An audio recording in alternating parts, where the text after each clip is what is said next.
ጤና ይስጥልን። ይህ የ2018 ዓመተ ምህረት የስድስተኛ ክፍል ሂሳብ ሞዴል ፈተና ነው። ትክክለኛ መልስ የያዘውን ፊደል ምረጡ። ጥያቄ ቁጥር 1 ርዝመቱ 13 ሜትር እና ወርዱ 9 ሜትር የሆነ ሬክታንግል ስፋቱ ስንት ነው? ሀ 22 ካሬ ሜትር፣ ለ 44 ካሬ ሜትር፣ ሐመሮሃ 117 ካሬ ሜትር፣ መ 127 ካሬ ሜትር።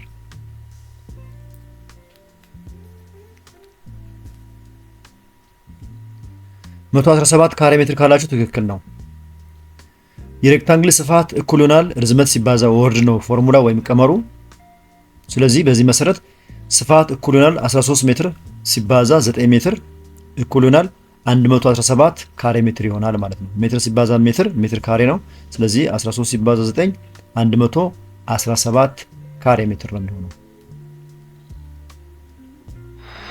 ሂሳብ ስለሆነ ረጋ ብላችሁ እየሰራችሁ ተከተሉ። ሁለተኛ የጎን ርዝመቱ 11 ሳንቲሜትር የሆነን ካሬ ወደ ስንት ባለ 1 ሳንቲሜትር ካሬ ስፋት ያላቸው ትንንሽ ካሬዎች መክፈል ይቻላል? ሀ 132፣ ለ 121፣ ሐመሮሃ 44፣ መ 22።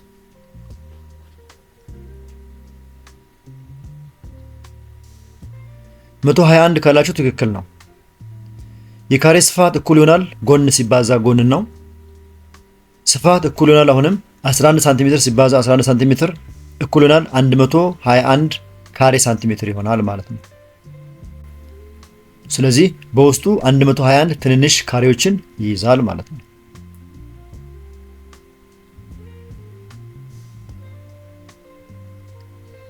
ጥያቄ ቁጥር 3 ከሚከተሉት ውስጥ የይዘት መለኪያ ምድብ ያልሆነው የቱ ነው?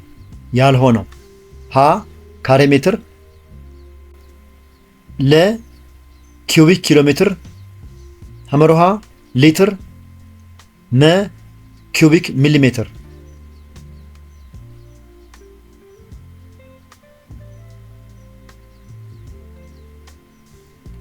መልሱ ካሬ ሜትር የሚለው ነው። ካሬ ሜትር የስፋት መለኪያ እንጂ የይዘት መለኪያ አይደለም። ይዘት በኩቢክ ወይም ኩብ ብዙ ጊዜ በተለምዶ ሜትር ኩብ እያልን የምንጠራው ነው። ስለዚህ በኩቢክ ሜትር ወይም በሊትር ነው የሚለካው።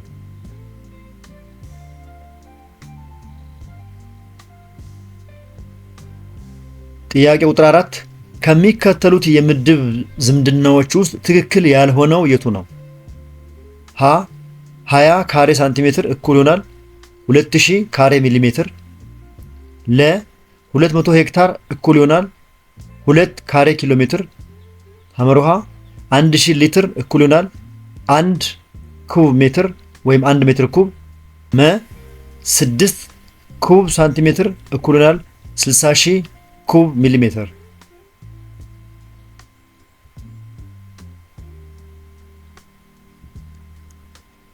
መልሱ 6 ኩብ ሳንቲሜትር እኩል ይሆናል 60000 ኩብ ሚሊሜትር የሚለው ነው። 1 ኩብ ሳንቲሜትር እኩል ይሆናል 1000 ኩብ ሚሊሜትር ነው። ስለዚህ 6 ኩብ ሳንቲሜትር መሆን የነበረበት 6000 ኩብ ሚሊሜትር ነበር።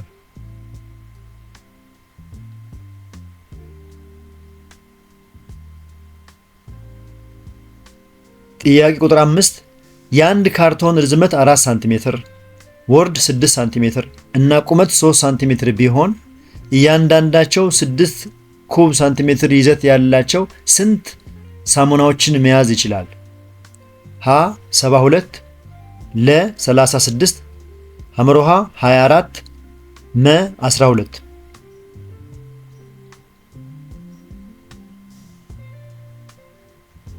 መልሱ 12 ነው።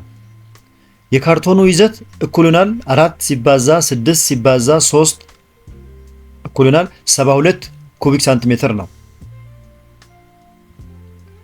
የሳሙናዎቹ ብዛት እኩል ይሆናል የካርቶኑ ይዘት ሲካፈል የአንድ ሳሙና ይዘት ነው የሚሆነው። ስለዚህ 72 ሲካፈል ለ6 12 ይሆናል ማለት ነው እና ትክክለኛው መልስ 12 የሆነው በዚህ ምክንያት ነው።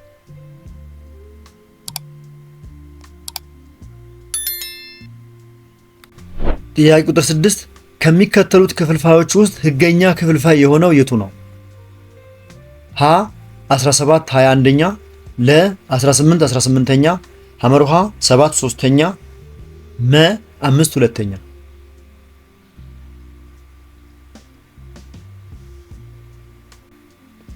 17 21ኛ ካላችሁ ትክክል ነው። ምክንያቱም ህገኛ ክፍልፋይ ማለት ላዕሉ ወይም ላዕላዩ ከታቱ ወይም ከታታዩ የሚያንስ ማለት ነው። 17 ከ21 ስለሚያንስ ሀ ትክክለኛው መልስ ነው ማለት ነው። ለ ላዕሉና ታቱ እኩል ናቸው። ሐመርሃ እና መ ላዕሉ ከታቱ ስለሚበልጥ እነሱ ህገኛ ክፍልፋይ አይደሉም። ስለዚህ ትክክለኛው ህገኛ ክፍልፋይ የሚሆነው 17 21ኛ ነው።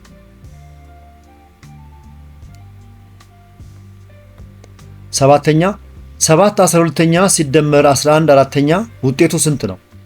ሀ 3 12ኛ ለ 10 3ኛ ሐመርሃ 18 16ኛ መ 2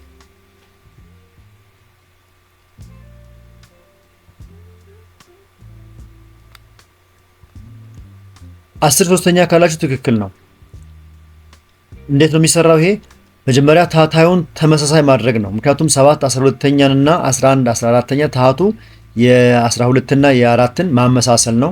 በዚህ መሰረት እያንዳንዱ ላይ ስንሰራበት 11 4ኛ ሲባዛ 3 3ኛ እኩል ይሆናል 33 12ኛ ይሆናል። የ7 12ኛንም እንደዚሁ 7 12ኛ ሲባዛ 33 12ኛ ስለዚህ ተመሳሳይ ሆኗል። እዚህ ጋር ታቱ ይሄም 33 12ኛ ሆኗል። ይሄኛውም 7 12ኛ ነው። ስለዚህ 7 12ኛን ከ33 12ኛ ጋር በመደመር 40 12ኛ ይመጣል። ስለዚህ ይሄን ስናቃልል በ4 ሲቃልል የላኛው 40 ሲካፈል በ4 10 ይሆናል። ይሄኛው 12 ሲካፈል በ4 ደግሞ 3 ይሆናል። ስለዚህ መልሱ 12 4ኛ ወይም 12 ሲካፈል 4 3 ይሆናል ማለት ነው። ይሄን ተረጋግታችሁ መስራት ነው። ሲቃለል እንደዚህ የሚመጣው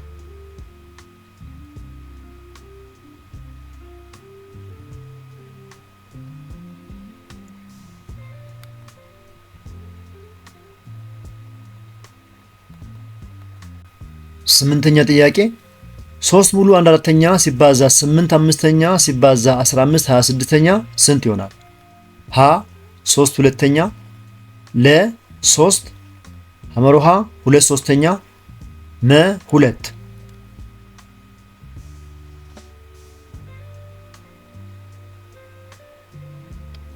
መልሱ 3 ነው። ምክንያቱም 3 ሙሉ 1/4ኛ ማለት ወደ ክፍልፋይ ሲቀየር 4 ሲባዛ በ3 12 12 ሲደመር 1 13 13 4ኛ ይሆናል ይሄኛው። ስለዚህ 13 4ኛ ሲደመር ሲባዛ 8 5ኛ ሲባዛ 15 26ኛ አድርገን ነው የምንሰራው ማለት ነው። በዚህ መሰረት እነዚህ ሶስት ቁጥሮች ስናባዛ ሊቃለሉ ስለሚችሉ እናቃልላቸዋለን። በ13 ይሄኛው 1 ይሄ በ13 2 1 ሁለተኛ ሆነ ማለት ነው። ይሄኛው በ4 1 በ4 2 2 አምስተኛ ሆነ ማለት ነው። ይሄኛው በ5 1 በ5 3 አሁንም ይሄኛውም 3 ሆነ ማለት ነው። በዚህ መሰረት 1 ሁለተኛ የዚህኛው ድርሻ ማለት ነው ሲባዛ 2 ተቃሎ ይሄ የመጣው ነው 4 በ8 ሲባዛ 3 5 ከ15 ጋር ተቃሎ የመጣው ቁጥር ነው። አንድ ላይ ይሄኛው ሲሰላ 2 በ2 ይጣፋል። 1 ሲባዛ በ3 3 ይሆናል መልሱ ማለት ነው።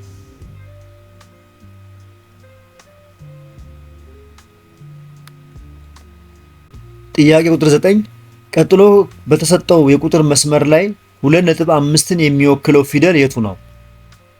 ሀ ጨ ለ ከ ሐመርሃ ተ መ ወ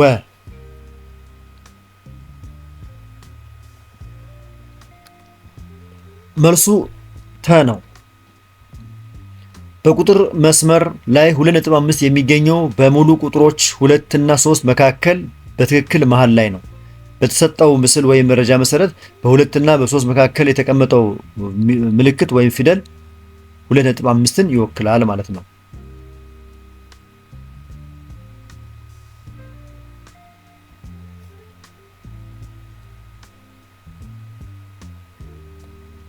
ጥያቄ ቁጥር 10 ህይወት ካላት 43.5 ሜትር ገመድ ላይ 21.45 ሜትር እና 16.3 ሜትር ሸጠች። የቀራት ገመድ ስንት ሜትር ነው? ሀ 5.35 ለ 6.02 ሐመሮሃ 6.85 መ 5.75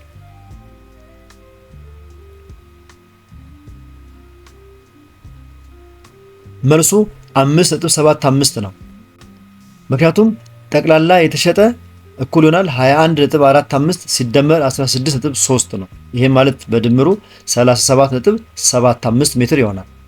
የቀረው 43.5 ሲቀነስ 37.75 5.75 ሜትር የሚለው ትክክለኛ መልስ ነው ማለት ነው። የተከበራችሁ የዚህ ቻናል ተከታታዮች እስካሁን በቀረቡት ጥያቄዎችና መልሶች ላይ አስተያየትን ጥቆማ ካላችሁ አስተያየት መስጫው ላይ አስቀምጡ።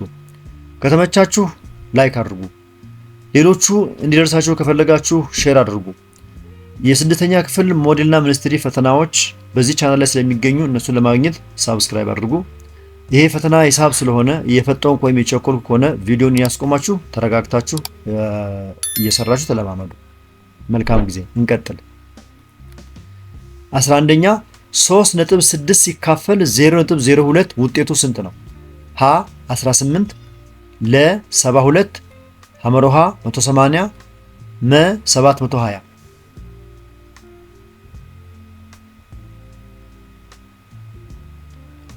መልሱ 180 ነው። አካፋዩን ሙሉ ቁጥር ለማድረግ መጀመሪያ አካፋዩ ሙሉ ቁጥር ማድረግ ነው። ይሄ 3.6 ተካፋይ ነው፣ 0.02 አካፋይ ነው። ስለዚህ እነዚህን ሁለቱንም ቁጥሮች ወደ ሙሉ ቁጥር መቀየር። ወደ ሙሉ ቁጥር ለመቀየር አካፋዩን በመቶ እናባዛዋለን። ይሄን በመቶ ካባዛን ይሄኛውንም በመቶ እናባዛዋለን። ስለዚህ 3.6 ሲባዛ በመቶ 360 ይሆናል። 0.02 ሲባዛ በመቶ 2 ይሆናል። ደግሞ ከነጥብ በኋላ ያሉ ዜሮዎችን ስለሆነ ይሄኛው የሚያጠፋው 2 ሆኖ ይቀራል። ስለዚህ 360 ሲካፈል ለ2 ውጤቱ 180 ይመጣል ማለት ነው። ስለዚህ እነዚህን ቁጥሮች መጀመሪያ ወደ ሙሉ ቁጥር መቀየርና ከዛ ማስላት ነው።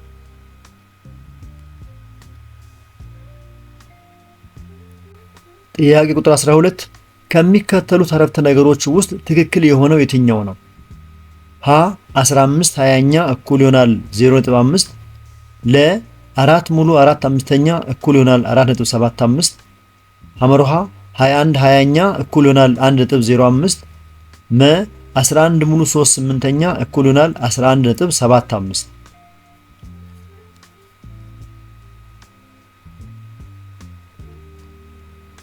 21 20ኛ እኩል ይሆናል 1.05 የሚለው ትክክለኛ መልስ ነው። ምክንያቱም ይህንን በምናሰላበት ሰዓት አጠቃላይ ሂደቱ የሚሆነው ምንድነው? 21 20ኛ ማለት ስናሰላው ወይም ስናካፍለው በካልኩሌተር የሚሆነው በእጃችሁ አካፍሉት 1.05 ነው የሚመጣው። ሌሎቹ ስህተት ናቸው። ለምሳሌ ያየን እንደሆነ 15 20ኛ 0.75 ነው እንጂ 0.5 አይደለም። 4 ሙሉ 4 አምስተኛም 4.8 ነው እንጂ 4.75 አይደለም። 11 ሙሉ 3 8ኛም 11.75 ሳይሆን 11.375 ነው። ስለዚህ ትክክለኛ መልስ የሚሆነው 21 20ኛ 1.05 ነው የሚለው ነው።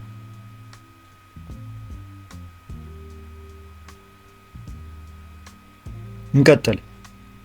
ጥያቄ ቁጥር 13 አንድ ተማሪ ከተሰጡት 40 ጥያቄዎች ውስጥ 32ቱን በትክክል ቢመልስ ያልመለሳቸው በመቶኛ ስንት ናቸው? ሀ 80%፣ ለ 20፣ ሐመሮሃ 40%፣ መ 60%።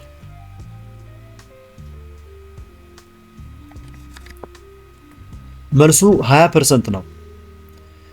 ምክንያቱም ያልተመለሱ ጥያቄዎች ከ40ዎቹ መሃል 32ቱ ሲመለሱ 8 አልተመለሱም። ስለዚህ 8ን ወደ መቶኛ መቀየር ነው። ስለዚህ 8 40ኛ ማለት 40ው አጠቃላይ ጥያቄ ነው። ያልተመለሱ 8 አሉ። ስለዚህ 8 40ኛ ሲባዛ በመቶ ማለት ነው ያልተመለሰው። የተመለሰው 32 40ኛ ሲባዛ በመቶ ስለሚሆን ስለዚህ 8 40ኛ ሲባዛ በመቶ እኩል ይሆናል።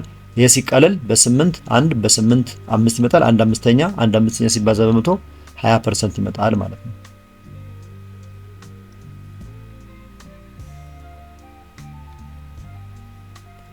ጥያቄ ቁጥር 14 የአንድ ጃኬት መሸጫ ዋጋ ቫቱን ሳይጨምር ብር 2500 ነው። የመሸጫ ግብሩ 15% ቢሆን የጃኬቱ ዋጋ ከነቫቱ ስንት ነው? ሀ 2875 ብር፣ ለ 2735 ብር፣ ሐመሮሃ 2666 ብር፣ መ 3266 ብር።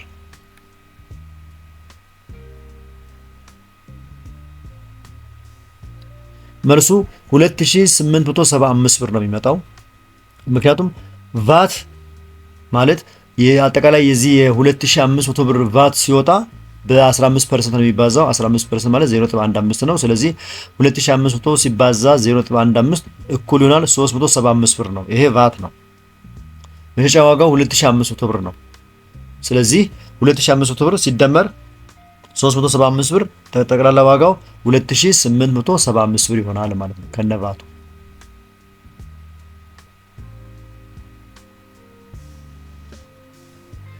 ጥያቄ ቁጥር 15 ከሚከተሉት ሙሉ ቁጥሮች ውስጥ ተጋማሽ ያልሆነው የቱ ነው?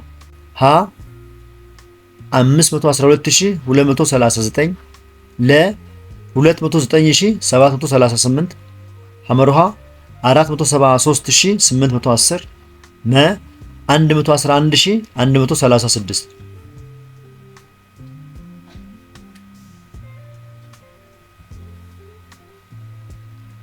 ስታሰሉት መልሱ 512239 የሚለው ይመጣል። ተጋማሽ ቁጥሮች በመጨረሻቸው ላይ ሊኖራቸው የሚገባው አሃዝ 0 ወይም 2 ወይም 4 ወይም 6 ወይም 8 ነው። እነዚህን ከያዙ ተጋማሽ ይባላሉ። መጨረሻው ቁጥራቸው መጨረሻው አሃዝ ከነዚህ ማለት አንዱን ከያዘ ተጋማሽ ነው የሚባሉት። እዚህ ላይ ስናይ ለምሳሌ ለመጨረሻው 8 ነው፣ ስለዚህ ተጋማሽ ነው። ሐመሩሃ ላይ ያለው ቁጥር መጨረሻው 0 ነው፣ ስለዚህ ተጋማሽ ነው። መ ላይ ያለው ቁጥር የመጨረሻው 6 ነው፣ ስለዚህ እሱም ተጋማሽ ነው። ሀሌታ ውሃ ላይ ግን የመጨረሻው 9 ነው፣ ስለዚህ መጨረሻው 9 የሆነ ቁጥር ተጋማሽ አይደለም ማለት ነው። ስለዚህ 512239 በመጨረሻው 9 ስላለው ተጋማሽ አይደለም ወይም ጎደሎ ቁጥር ነው ማለት ነው።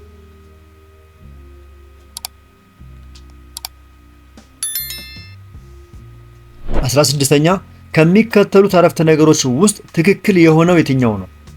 ሀ ማንኛውም በ3 ተካፋይ የሆነ ሙሉ ቁጥር በ9 ተካፋይ ነው።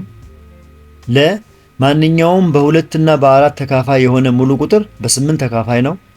ሐመሩሃ 2538 ለ7 ተካፋይ ሙሉ ቁጥር ነው። መ ማንኛውም በ6 ተካፋይ የሆነ ሙሉ ቁጥር በ2 ተካፋይ ነው።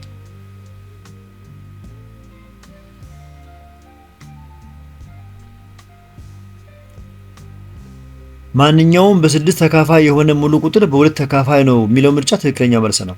ምክንያቱም 6 የ2 እና የ3 ብዜት በመሆኑ ለማንኛውም ለ6 የሚካፈል ቁጥር የግድ ለ2 እና ለ3 ይካፈላል ማለት ነው። ሌሎቹ ስህተት ናቸው። ለምሳሌ 6 ለ3 ይካፈላል ግን ለ9 አይካፈልም።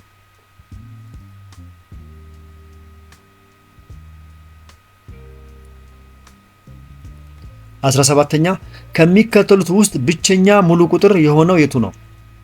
ሀ 273፣ ለ 119፣ ሐመሩሃ 111፣ መ 103።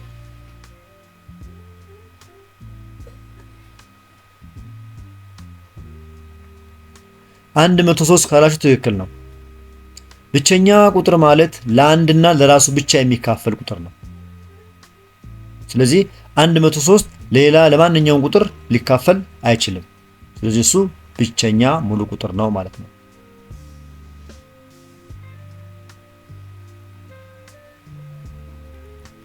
ጥያቄ ቁጥር 18 ከሚከተሉት አረፍተ ነገሮች ውስጥ ትክክል የሆነው የቱ ነው? ሀ ማንኛውም ቁጥር የራሱ ብዜት አይሆንም። ለ 0 የማንኛውም ሙሉ ቁጥር ብዜት ነው። ሐመሩሃ ለ በሃ ተካፋይ ከሆነ የሃና የለ ትንሹ የጋራ ብዜት ሃ ነው። መ የሁለት አንጻራዊ ብቸኛ ቁጥሮች ትንሹ የጋራ ብዜት የራሳቸው ብዜት አይደለም።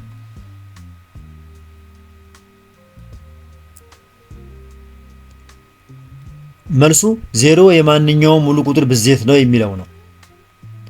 ማንኛውም ሙሉ ቁጥር በ0 ሲባዛ ውጤቱ 0 ስለሚሆን 0 የሁሉም ቁጥሮች ብዜት ይሆናል ማለት ነው።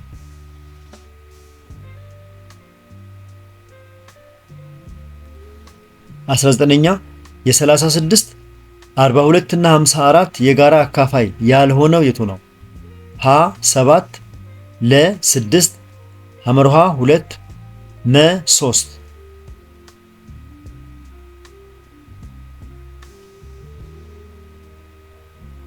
7 ከመጣላችሁ ትክክል ነው። 7 ለ42 አካፋይ ቢሆንም ለ36 እና ለ54 ግን አካፋይ አይደለም። ስለዚህ ያልሆነው እሱ ነው ማለት ነው። ሌሎቹ 6 2 እና 3 የ36ም የ42ም የ54ም አካፋይ ናቸው።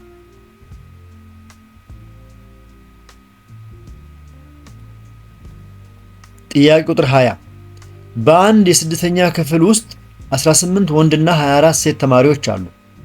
የክፍል ኃላፊ መምህራቸው ተማሪዎችን በእያንዳንዱ ቡድን ውስጥ እኩል ወንድና ሴት ተማሪዎችን ሊያደራጁ ቢፈልጉ መምህሩ መመስረት የሚችሉት የቡድን ብዛት የቱ ነው? ሀ 3 ለ 6 ሐመርሃ 4 መ 2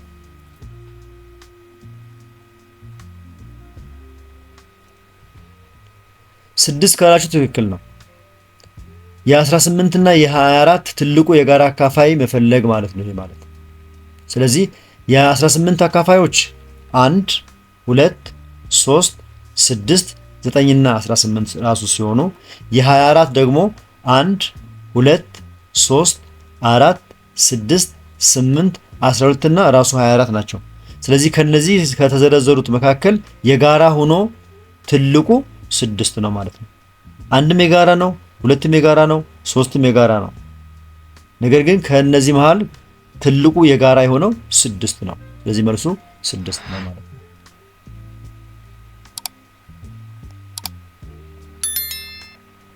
ጥያቄ ቁጥር 21 420 910ኛ በዝቅተኛ ሂሳባዊ ቃል ሲቀመጥ ዳሽ ነው።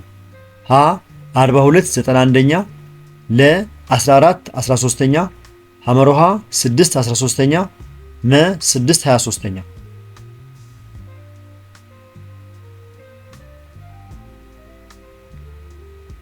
መልሱ 6 13ኛ ነው። 6 13ኛ የሚመጣበት ምክንያት ደግሞ ስናሰላ መጀመሪያ ዜሮዎቹን ማጥፋት 420 910ኛ ስለሆነ ዜሮን በዜሮ ማጥፋት 42 91ኛ ይቀራል ማለት ነው። ቀጥሎ ሁለቱንም ቁጥሮች ለጋራ አካፋያቸው ለ7 ማካፈል 42ም ለ7 ይካፈላል፣ 91ም ለ7 ይካፈላል። ስለዚህ 42 ለ7 ለ6 ጊዜ ይደርሳል፣ 91 ለ7 13 ጊዜ ይደርሳል። ስለዚህ ዝቅተኛው ቃል 6 13ኛ ይሆናል ማለት ነው። 420 910ኛ ተቃሎ 6 13ኛ ይሆናል ማለት ነው።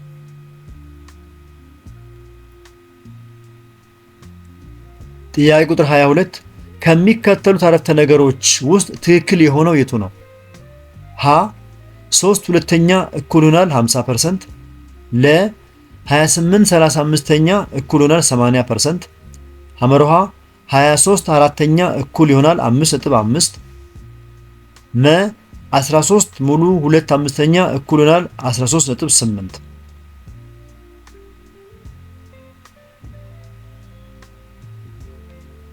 መልሱ 28 35ኛ እኩል ይሆናል 80% የሚለው ነው።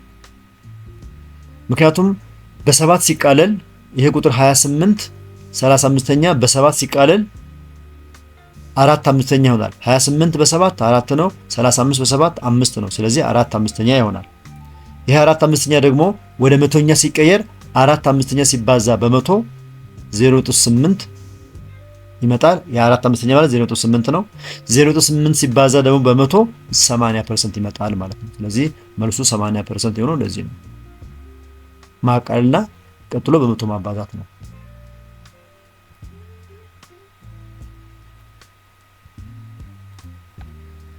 ጥያቄ ቁጥር 23 ከሚከተሉት ውስጥ ከ0.015 ጋር እኩል ያልሆነው የቱ ነው? ሀ 1.5%፣ ለ 15%፣ ሐመርሃ 15 1/1000ኛ፣ መ 3 200ኛ።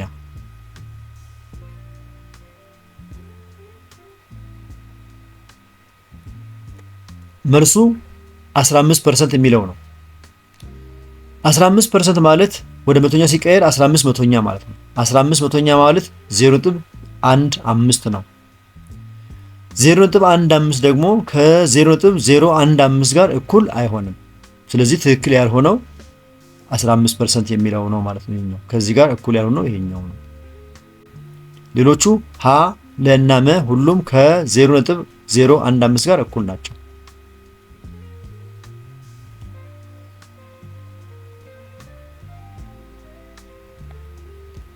ጥያቄ ቁጥር 24 ከሚከተሉት አረፍተ ነገሮች ውስጥ ትክክል ያልሆነው የቱ ነው?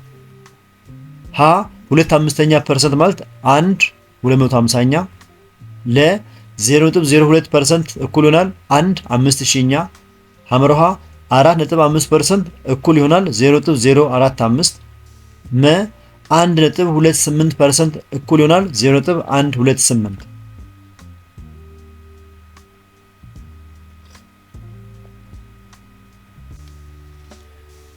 1.28% እኩል ይሆናል 0.128 ካላችሁ እሱ ነው የተሳሳተው።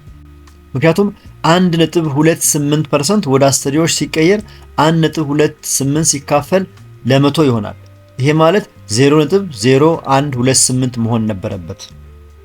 ነገር ግን በአማራጭ መ ላይ የምናየው 0.128 ተብሎ ስለተቀመጠ ስህተት ነው ማለት ነው። መልሱ 0.0128 ነው እንጂ 0.128 አይደለም።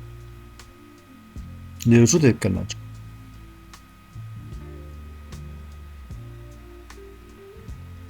ጥያቄ ቁጥር 25 ከትንሹ በመጀመር በቅደም ተከተል ሲቀመጥ ትክክል የሆነው የቱ ነው? ቁጥሮቹ እነዚህ ናቸው። 17 7ኛ፣ 3 ሙሉ 1 6ኛ፣ 5 11ኛ፣ 3.15 እና 7 8ኛ። እነዚህ በቅደም ተከተል ሲቀመጡ ከትንሹ ጀምሮ ሀ 5 11ኛ፣ 7 8ኛ፣ 17 7ኛ፣ 3.15 3 ሙሉ 1 6ኛ፣ ለ 3 ሙሉ 1 6ኛ፣ 3.15 17 7ኛ፣ 7 8ኛ፣ 5 11ኛ፣ ሐመርሃ 7 8ኛ፣ 5 11ኛ፣ 17 7ኛ፣ 3 ሙሉ 1 6ኛ፣ 3.15 መ 17 7ኛ፣ 3 ሙሉ 1 6ኛ፣ 3.15 7 8ኛ እና 5 11ኛ ይላል አማራጮቹ።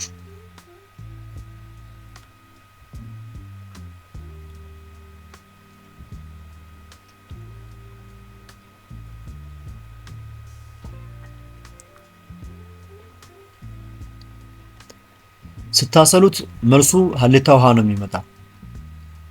ምክንያቱም ቁጥሮቹን ወደ አሰሪዎች ስንቀይራቸው 5 11ኛ ማለት 0.45 ነው።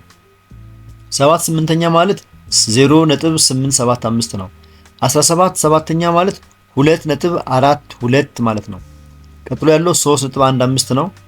ሌላው ደግሞ 3 ሙሉ 1 6ኛ ማለት 3.166 ነው። ስለዚህ ከነዚህ መካከል ይሄን ስናወዳድር 0.4 0.875 2.42 3.15 እና 3.166 ስናወዳድር ትልቁ ቁጥር 3.166 ወይም 3 ሙሉ 1 6ኛ የሚለው በምርጫ ሀ ላይ የተቀመጠው ነው ማለት ነው። ትንሹ ይሄ ነው፣ ትልቁ ይሄኛው ነው።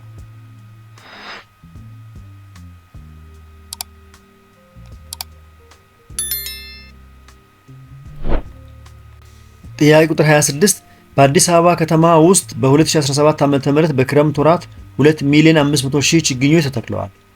ከተተከሉት ችግኞች ውስጥ 2 ሚሊዮን ችግኞች ቢጸድቁ የጸደቁት ችግኞች ብዛት በመቶኛ ስንት ነው? ሀ 80%፣ ለ 20%፣ ሐመርሃ 75%፣ መ 25%።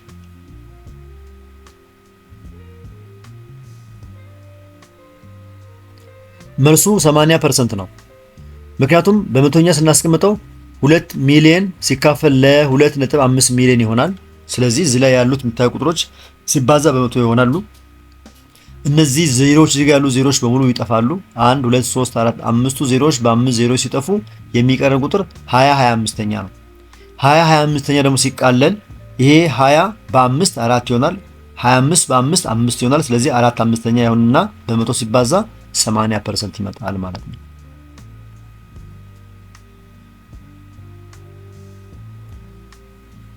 የተከበራችሁ የዚህ ቻናል ተከታታዮች እስካሁን ያለውን ነገር እንዴት አገኛችሁ? ከተመቻችሁ ላይክ አድርጉ። ምናልባት ጥያቄዎቹን እየቸኮልኩ ከሆነ እየሄድኩ ያለው ቪዲዮውን ያስቆማችሁ ተከታተሉት። ሌሎቹ እንዲደርሳቸው ከፈለጋችሁ ሼር አድርጓቸው። ተመሳሳይ የስድስተኛ ክፍል ሞዴልና ሚኒስትሪ ፈተናዎች እዚህ ቻናል ላይ ስለሚገኙ እነሱን ለማግኘት ሳብስክራይብ አድርጉ። እንቀጥል። ጥያቄ ቁጥር 27 የ9 አምስተኛ እና 3.5 ድምር ስንት ነው? ሀ 51 አምስተኛ፣ ለ 53 አምስተኛ፣ ሐመርሃ 51 አስረኛ፣ መ 53 አስረኛ።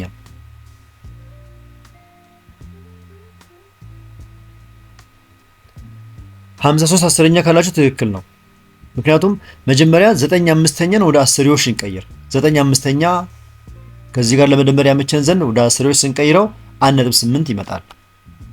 ከዛ ቀጥሎ ደግሞ ሁለቱ መደመር ነው። ስለዚህ 1.8 ሲደመር እዚህ ጋር የተሰጠን ቁጥር 3.5 አንድ ላይ ስንደምረው 5.3 ይመጣል። ይህን 5.3 የመጣውን ቁጥር ደግሞ መልሰን ወደ ክፍልፋይ ስንቀይር 53 አስረኛ ይሆናል ማለት ነው።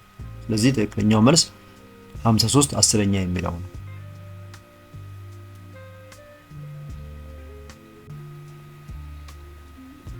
ጥያቄ ቁጥር 28 12 ሙሉ 3/4ኛ ሲቀነስ 8.3 ስንት ይሆናል? ሀ 4.72፣ ለ 4.75፣ ሐመርሃ 4.45፣ መ 4.54።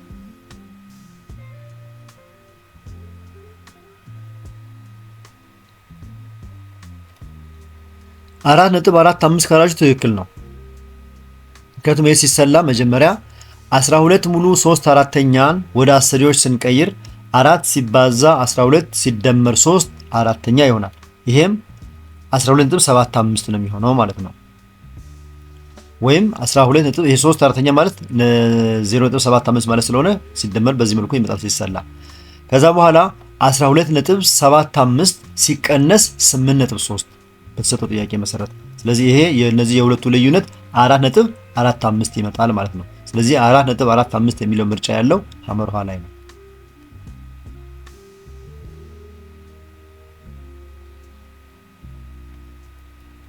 ጥያቄ ቁጥር 29 አንድ አትሌት በየቀኑ 17.4 ኪሎ ሜትር የሩጫ ልምምድ ያደርጋል። አትሌቱ በ11 ቀናት ውስጥ ምን ያህል ርቀት ይሮጣል?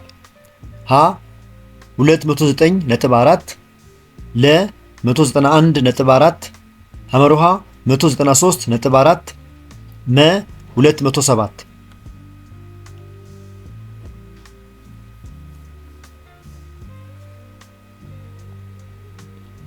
መልሱ 191.4 የሚለው ነው። ጠቅላላ ርቀት የሚሮጠው 17.4 ሲባዛ በ11 ነው። ይሄ ሲሰላ 191.4 ኪሎ ሜትር ይሆናል ማለት ነው።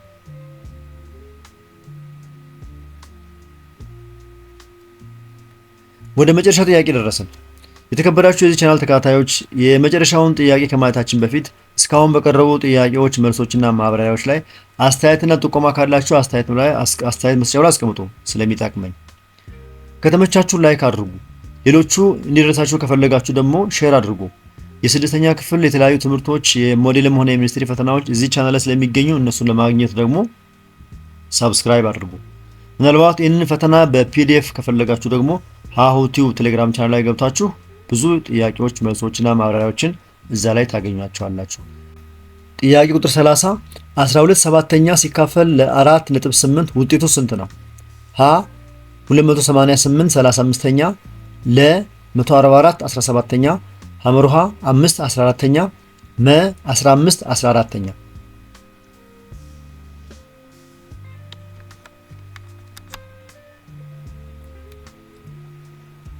5 14ኛ ካላችሁ ትክክል ነው።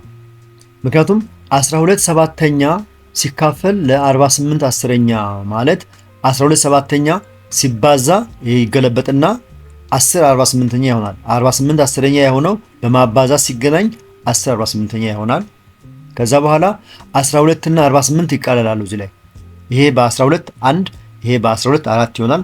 ስለዚህ 1 ሰባተኛ ሲባዛ 10 አራተኛ ይሆናል ተቃለው ማለት ነው። 18 እና 48 12 እና 48 ተቃለው ይሄን ያክል ይመጣል። ከዛ በኋላ ይሄ ሁለቱ ሲሰላ 1 ሲባዛ በ10 10 7 ጊዜ 4 28 10 28ኛ ይሆናል። ይሄ ደግሞ ሲቃለል 5 14ኛ ይሆናል። በሁለት ሲጣፋ ማለት ነው። መልሱ 5 14ኛ የተባለው ለዚህ ነው ማለት ነው።